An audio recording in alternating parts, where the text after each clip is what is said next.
Yeah, this is going out to everyone, but mainly to my African Caribbean brothers and sisters. I know you're not my real brothers and sisters, but you know what I mean.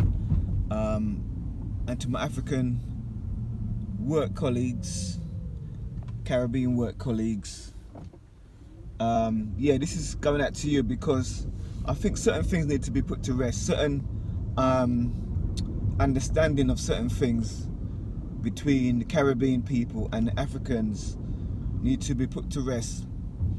First of all, I want to say my heart is always been to bring unity between those who was taken out of Africa and those who was remaining in Africa.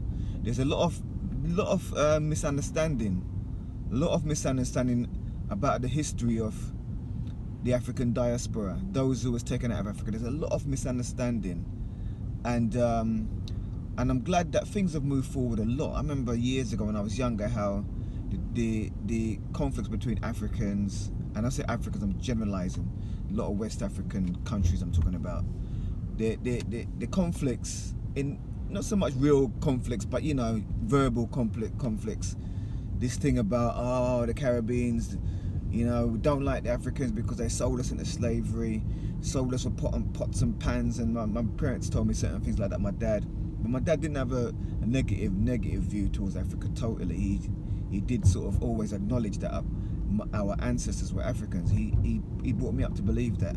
When Roots came on, I never forget, when Roots came on the film, I wasn't shocked, but a lot of my friends, black friends, white friends, they were shocked because their parents didn't tell them anything about slavery, didn't tell them anything. So they were shocked. And this leads me to go on to the fact that a lot of us, and I don't care who we are, unless you're a professor of history or unless you're a person like me that spends time to understand the past, then this what I'm gonna say is aiming towards you. A lot of us, we don't even study who we are, our history, even the local history. We don't study it. We just ain't got time. And not even judging anyone, because we just live from day to day. Sometimes we just live.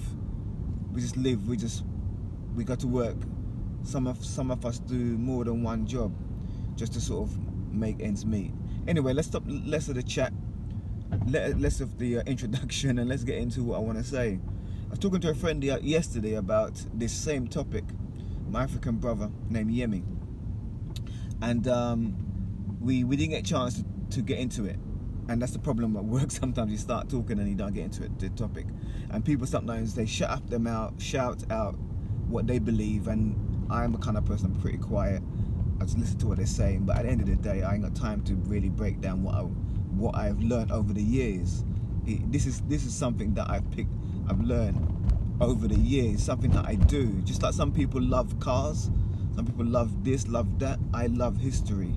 So I take time to understand it. Not only African history, not only Caribbean history, but the history of the world. Because if you don't know certain things, you'll never understand what's happening today. You'll never understand what's happening today. And the reason why we repeat certain things is because we don't know the past. We don't know even 10 years ago, much less some of us. Anyway,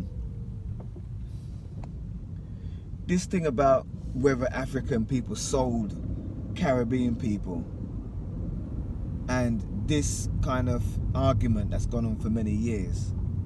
Well, it was true, but it was true, but Africans didn't sell Caribbean people. It's not we became Caribbean people. Understand that? African people sold African people. The people that was on the plantations didn't all of a sudden become Jamaicans, didn't become Vincentians, didn't become St. Lucians when they just came off the boat. Oh, now you're a St. Lucian, now you're a thing, now you're African. You're African. So the suffering of black people on the Caribbean and America were African people. There wasn't nobody else. There was no one else. African people, and that's our first connection. We didn't change from African to Caribbean people just overnight. we was always African while we was in the Caribbean, and we was always African while we was in America or in Brazil. I hope you get what I'm saying there. So when you think that you are not when you're an African person, talking to my work colleagues and all my African brothers and sisters who listen to this, when you think to yourself that you're not the one on the plantation because you happen to live in Africa now, or you happen to left Africa recently, come to England, gone to France, wherever country, you think that you're not the ones that were sent away because you separate yourself from those who were sent away, those who were sold. You separate yourself because you think that it was nothing to do with you. You think that it was just the people that were in the village that committed a crime, that was sold to the Portuguese, sold to the English, the Dutch, the French, the Germans, or sorry, the Danish. You just think that the people now in the Caribbean, nothing to do with you. It wasn't you, it was them. But the thing is, have you ever thought of this? Have you ever thought this? This is specifically now to my African brothers who live in Africa and who actually live abroad right now. This what I'm going to say is right. It's to you. Now, this is not a blame game. I'm not blaming anyone. And because I'm going to be talking to the Caribbeans in a minute, and the West Indians and the African Americans. You Africans, people, my brothers who left Africa recently or live in Africa right now, have you ever thought that if you go back far enough into your ancestry, say you go back up 10 generations into your ancestry, and then now just visualize your family 10 generations ago, your family, and say your family had a mother and a father, and the mother and the father had 10 children. So just visualize that. You've gone back 10 generations and there are 10 children. Now imagine 5 of those children one day was in the village while your ancestors was out in the fields. That's what used to happen. Your ancestors was out in the fields farming, doing agriculture, producing goods for the village or for the town or wherever you lived.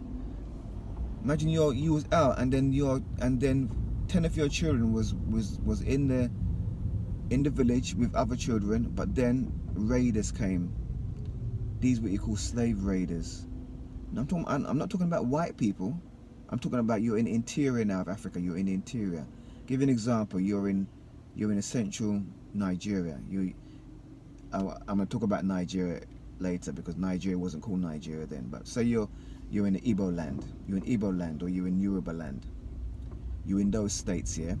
Now you're there. The children now see people come climbing over they used to defend the villages by surrounding it with fencing or whatever. But raiders used to come in. They've come now and they've grabbed 5 of your children.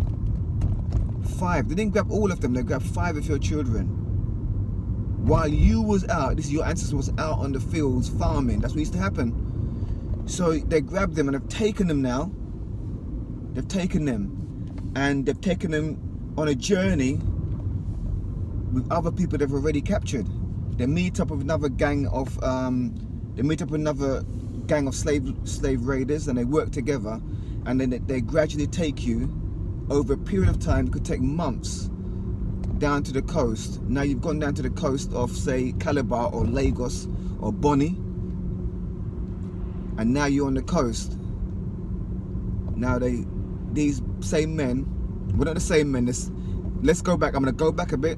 Take time with me. I'm going to go back a bit. When you've been captured from the village, you don't get those men that capture you from the village. Don't sell you to the white men. They sell you to other Africans, other people from Yoruba or from Igbo or from wherever tribe. They sell you, and then they might use you for a little while in African slavery. Now you're working for African people, domestic slavery. You're not treated bad. You're treated pretty good. You're just a slave now. But over a period of time, you get sold again. You get sold again. But every time you get sold, you're getting closer and closer to the coast. This used to happen because I've got a book where an African man, an Igbo, writes his story of how he was captured as a child. So what I'm talking about, people, please listen to me and understand that what I'm telling you is the actual truth, what used to happen. This is just one way of becoming a slave. There's many other ways of becoming a slave. This is one way of becoming a slave, and this is one way of ended up on the coast. You might end up in the central interior, but one day you can end up on the coast. And so anyway, as time goes on, you can end up sold again. You might end up being sold 4 times to 4 different African rulers. It could be rulers. It could be just a normal nobleman. It could be just a normal African person who wants a slave. He buys you, and then he sells you, and he sells you, and then over a period of time, you end up on the coast, and that's where African people, whatever tribe they are from, whether from Igbo, Yoruba, or any coastal tribe, then they will sell you to the Europeans, whether it would be, depending on the time of history. If it's the 1400s to 1500s, it would be the Portuguese. If it's after that, 1600s, whatever, it could be the Dutch, depending if you're in Ghana or you're in Nigeria, or it could be the English. Wherever you end up sold, you end up sold to a European, and that process was done by African people. But the African people at the time, understand this, people, let's slow down. The African people at the time wasn't known as Africans. White man call us Africans.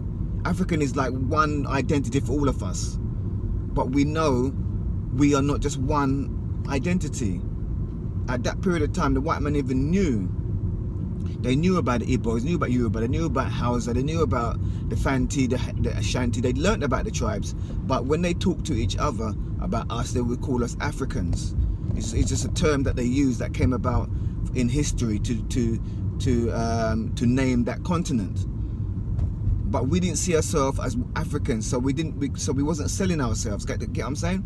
We wasn't selling ourselves. We was, most of the time, the Yoruba people or tribes within Yoruba, tribes within Igbo, were selling other tribes, and they saw them as their enemy, because at that time there was a lot of conflicts being generated. Now, African people, like any other race around the world, have always fought each other, because if you imagine Nigeria now, it's all the different states. They used to be different kingdoms a lot of the times, and they're all ruling and doing their own thing. And the kingdom down the road, or 3 miles away, ended up being the enemy a lot of the times. They used to fight each other over different things.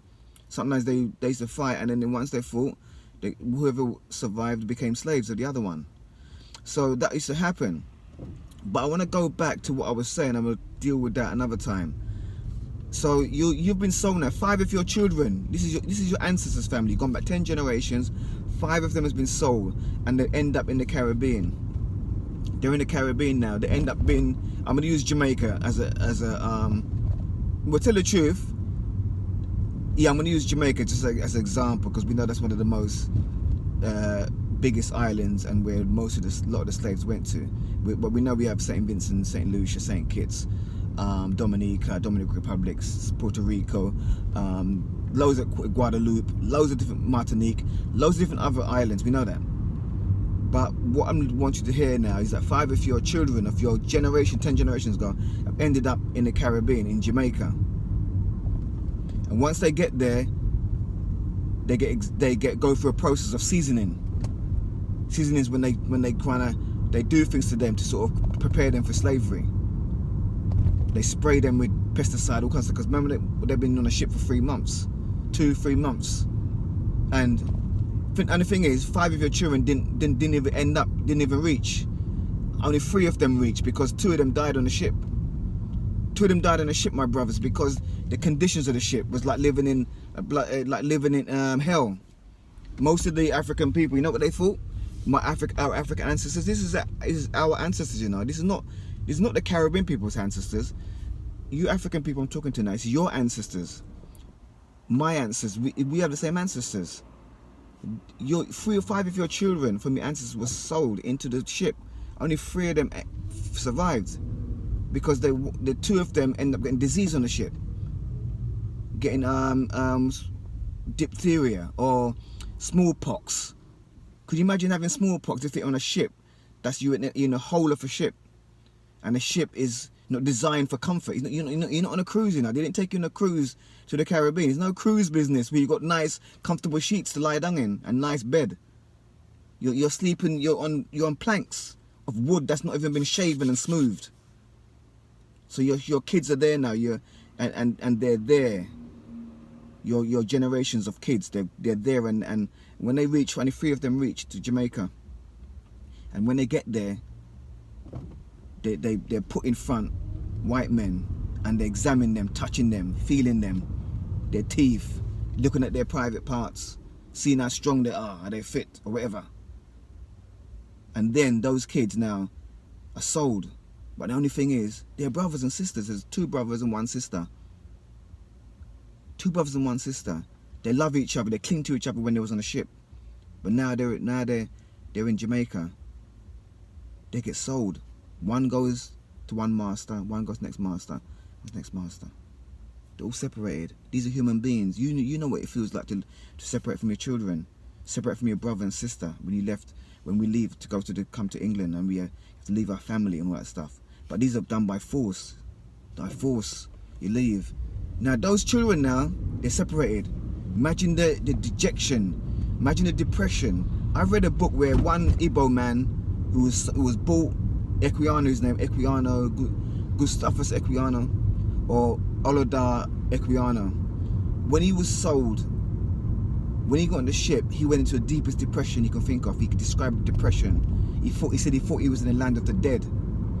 In his term of his spirituality, of understanding of his culture, is that he was in the land of the spirits. That's what he thought he was. He saw these white men was like some spirits, or they were cannibals. He didn't know what they was. So, what I'm trying to say, my brothers and sisters, I'm talking to African people now. Your ancestors, our ancestors, was sold. These 3 children belonging to the family, your family. Go back far enough, your own family. And then over these children now were in slavery now. I'm not going to go into what they went through in slavery, because this is another thing. But now, imagine 10 generations later, these children now, they may be living in Jamaica still, or they may be living in England or Canada or America. They've moved out. But those are your ancestors. But their descendants live today. Now, if we go back to the kids that was left, 5 kids left in Nigeria, in Igbo land. There was in Igbo region. There was left there. 5 children was left there. No, those 5 children. They have children. 10 generations later, some of those children, some Igbo people, they move. Some come to England. Some's gone over to Canada. Some's gone to wherever. But those children now, one day, one of those children meet up African American at work, and they're talking about slavery, and they start blaming each other. The African American says, you sold us into slavery. But what they don't know is that those 2 people talking, they come from the same line, the same family. What does that mean? That means they're both victims of slavery. They're both victims of slavery. Because this is why they're both victims. The family that was in Nigeria back 10 generations ago, they lost 5 children. Isn't that becoming a victim? They lost 5 children.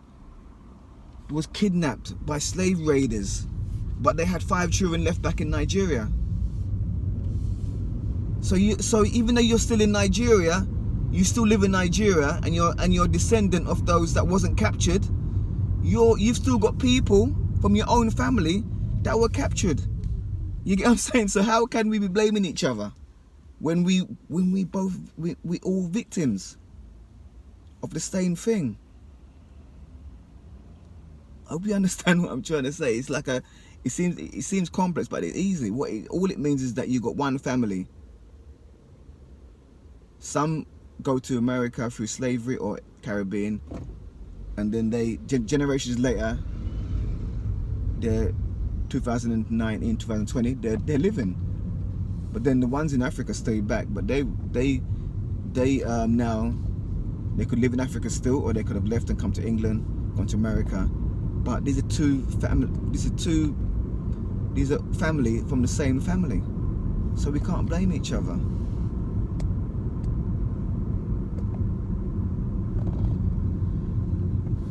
I hope you can hear what I'm saying. So the other thing is we need to understand is, really, how did you become a slave? That's one of the ways.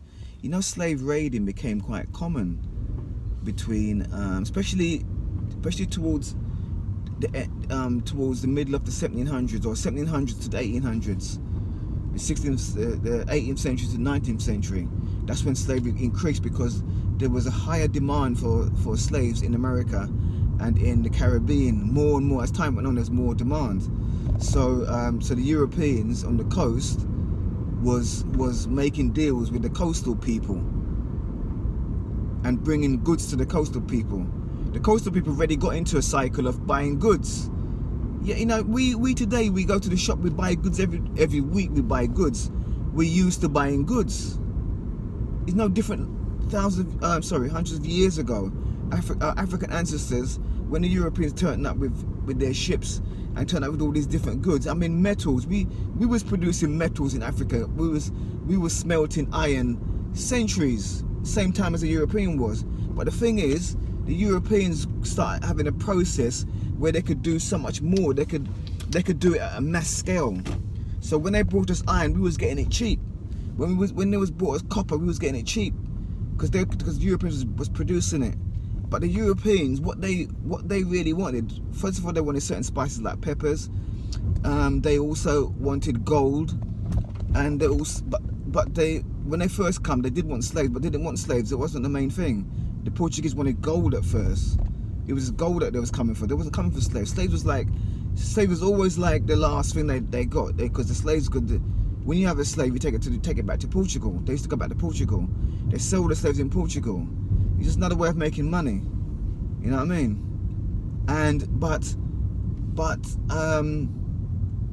What motivated Africans to sell is the fact that these goods, what they was producing, some of the goods what they needed, some of the goods they just wanted. I mean, like beads. Beads is like, African chiefs just like wearing beads, because it's like we're kind of people who like to show off. You know, that was a status thing. The more beads you had from Europe, and the beads came from Venice, the more the status you had in your village or in your town or in your kingdom. And so beads became a common thing that we used to buy. Then they used to buy like manufactured goods like pots. It seems simple, pots and that. We had pots in Africa, but what it was, they're bringing new goods. It's like you've got more choice, isn't it? It's all about choice. Africans had choice. Europeans bought their ships with all these choices. And when they bought all these goods, and especially guns are one of the major things they bought. But what else do you need when you have guns? You can buy guns, you know, but what else do you need for it? What else do you need? You need ammunition, gunpowder. So when Africans bought guns, they'll always be buying more stuff, because then when they use the guns, when they go to war with other African kingdoms, they use the guns, they're going to run out of ammunition, so they're going to need more ammunition. So what you need to do to get more ammunition, what used to happen, they would start wars for the sake of slavery. They would start a war just to get slaves, but before, Africans never used to do that.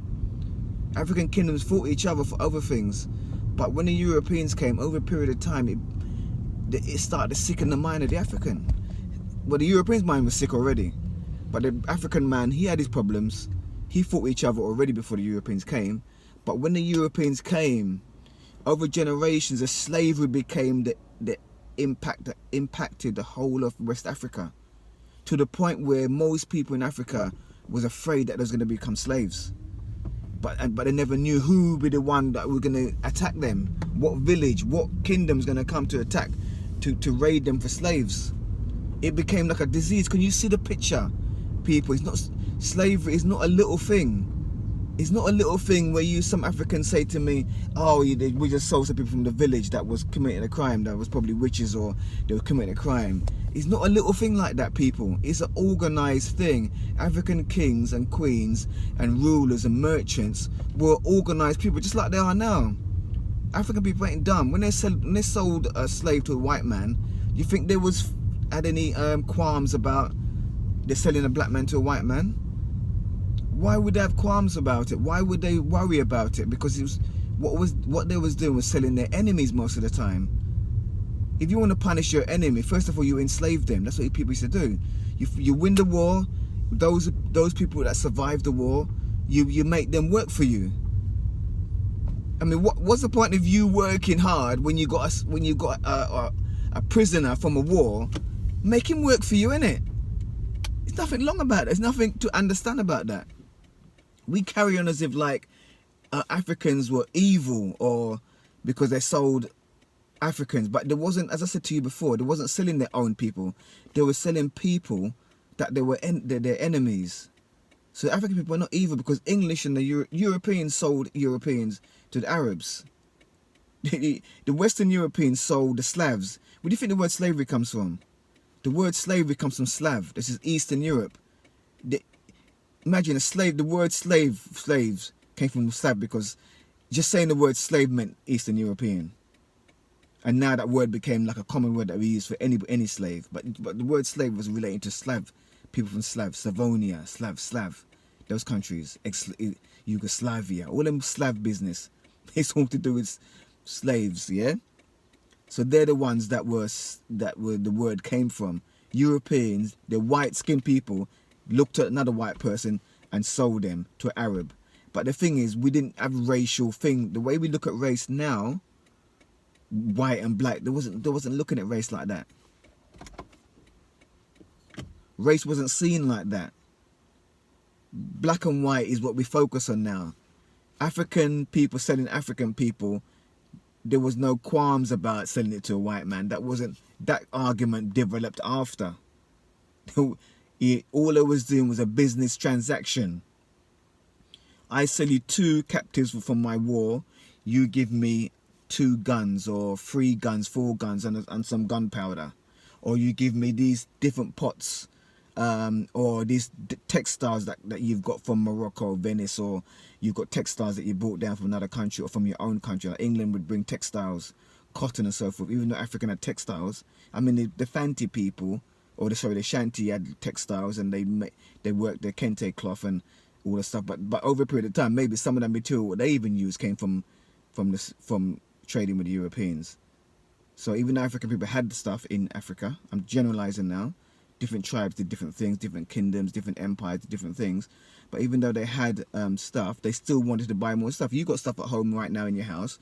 You still go to the shop to buy more stuff. You still go and buy.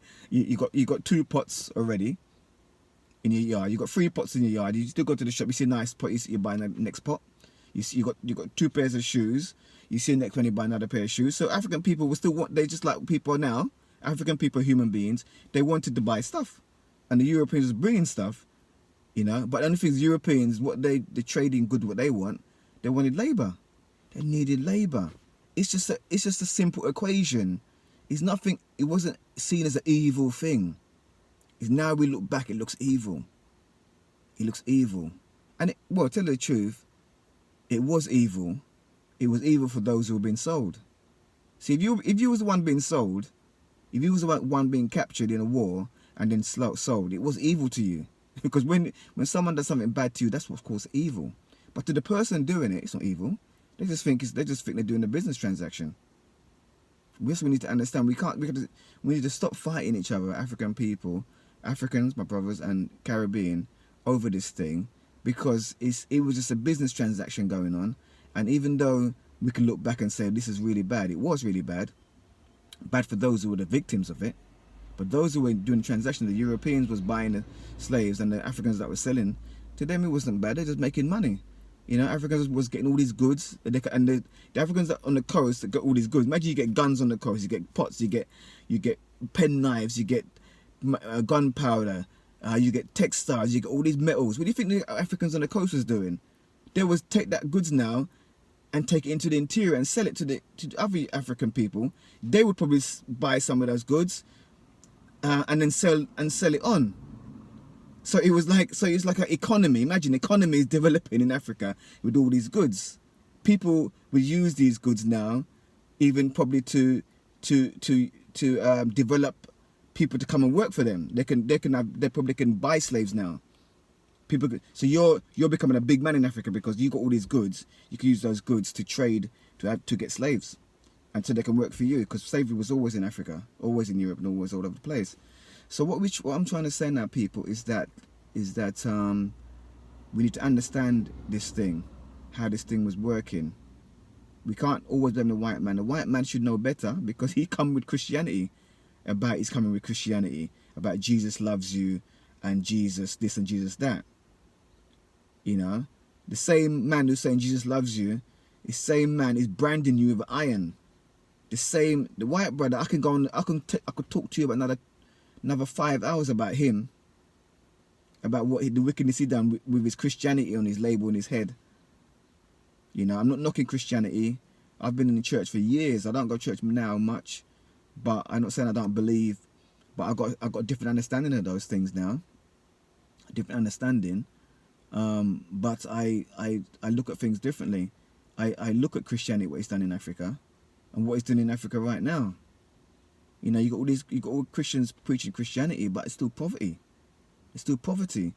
People, even the same Nigeria, you got in Nigeria or Ghana or Sierra Leone, in all them places, you got people that's living well, got big house. They come to England, they make money, they send money back. They got big house.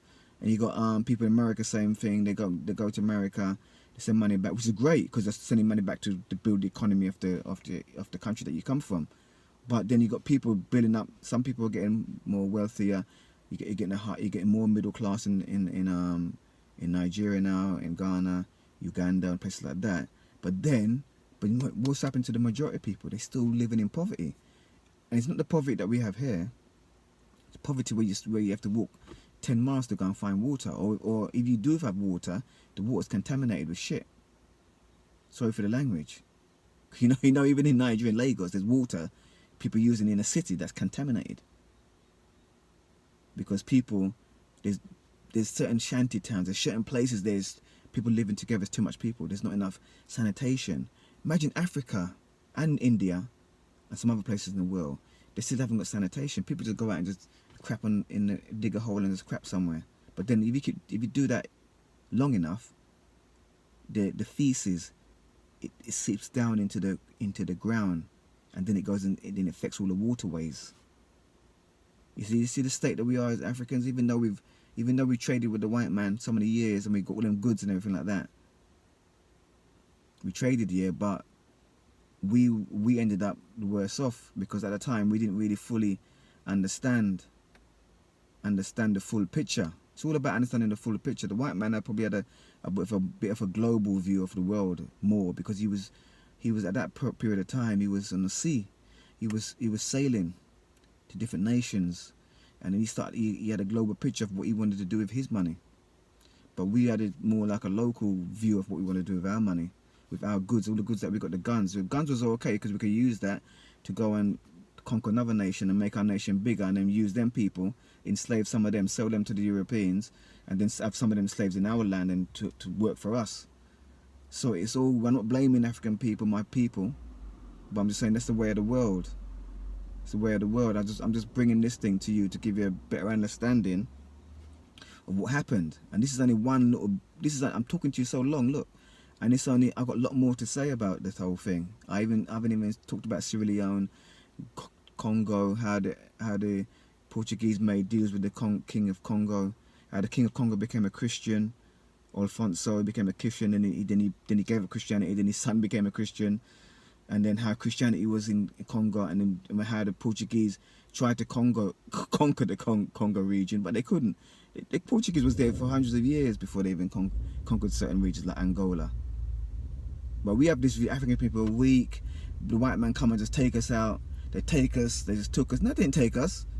It was a business transaction. African people, intelligent business people. They've been trading with a lot of Africans, all in northern Nigeria, all in northern parts of Ghana. What do you think they was doing? They're trading gold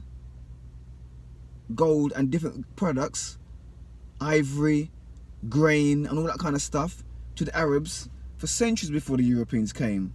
Do you think African people didn't have a global I must admit, I'm going back on myself because I said that Africa didn't have a global view. Some Africans did have a global view because they were trading with the Arabs who were bringing stuff as far as China, bringing silk to Africa, bringing different things to Africa. So so our kings and our leaders and our priests and those people who had knowledge knew about the world outside. So don't tell me that African people was foolish when the white man came, the Europeans came. They wasn't foolish, they knew what they was doing. So obviously some of them had different levels of understanding and education. Of course some of them did. Some of them was duped by the white man. Yes, some of them was. But them same kings and rulers, some of them was duping the white man. I've got stories of that. I've got proper stories. I've got accounts of that. Where, like, for example, I'll give you an example of this. John Coronti was an actual ruler, or he was a leader of a town in Ghana, and he played off the French and the English because he would say to the English, "I tell you what, you don't pay your rent for your accommodation in my coast, in my land. Then I'm going to go to the French to trade with them." I'm gonna leave it at that because I'm running out of time. I need to get back to work, but I'm gonna touch more on that thing there and get to understand that wherever I've said that may be wrong, it may be just because I've slipped up, but the knowledge that I have comes from 30 years of understanding, and I try to bring it to you in a humble way, so you can go off and check out what I'm saying. I'm not the kind of person that says everything I say is right, but what I'm saying, I want you to know that I'm qualified in giving this information because I've spent my life dedicated to understanding this, not only slavery but the glorious kingdoms of Africa and the glorious things that we've done even during slavery, the things that how we fought against slavery and how we are a strong people, and we are a very strong people. Us from the diaspora, the ones that was enslaved, we've done so well. So we need to big up ourselves, but we also need to understand that we are one. African brothers and sisters, we are one. We are one people, I'm telling you. And we've done things that are not right, but it's time to correct certain things. In fact, every nation has done wrong. Peace.